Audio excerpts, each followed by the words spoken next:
অবাধ সুষ্ঠু নির্বাচনকে একেবারে জাদুঘরে পাঠিয়ে দিয়েছিল শেখ হাসিনা। লুটের নির্বাচন, একটি বন্য নির্বাচন, সেই নির্বাচন অনুষ্ঠিত করে সন্ধ্যার মধ্যে অথবা রাত 8টার মধ্যে নির্বাচন সুষ্ঠু হয়েছে বলে তারা ঘোষণা দিতেন। একটি লুটের নির্বাচন, একটি বন্য নির্বাচন, সেই নির্বাচন অনুষ্ঠিত করে সন্ধ্যার মধ্যে অথবা রাত 8টার মধ্যে নির্বাচন সুষ্ঠু হয়েছে বলে তারা ঘোষণা দিতেন। এই সমস্ত মেরুদণ্ডহীন, এই সমস্ত চাকরিলোভী লোকদেরকে দিয়ে নির্বাচন কমিশন গঠন করা হয়েছে।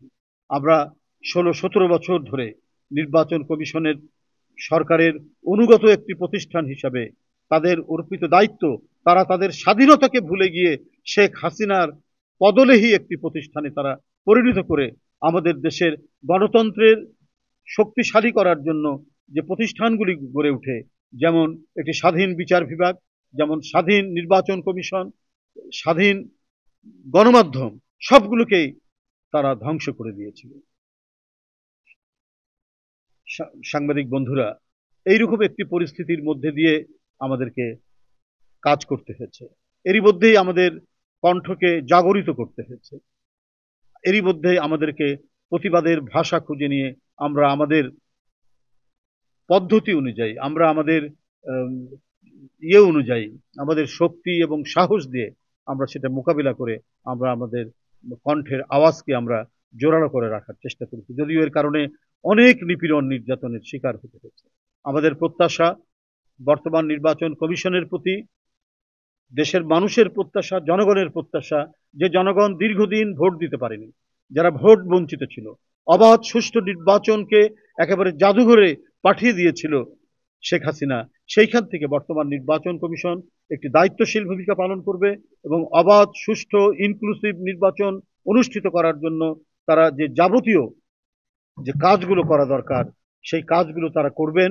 এবং এখনো পর্যন্ত সংবিধানে নির্বাচন কমিশনের যে স্বাধীনতা, সেই স্বাধীনতা তারা সেই স্বাধীনতার যে তাদের যে অধিকার যেটা দেওয়া আছে, সেই অধিকার দিয়ে সেই স্বাধীন বিধানগুলো প্রয়োগ করে নির্বাচনকে বানচাল করার অথবা নির্বাচনকে নিয়ে যে কোনো গভীর ষড়যন্ত্র প্রতিহত করতে সাহসী ভূমিকা রাখবে বলে বাংলাদেশ জাতীয়তাবাদী দল বিশ্বাস করে।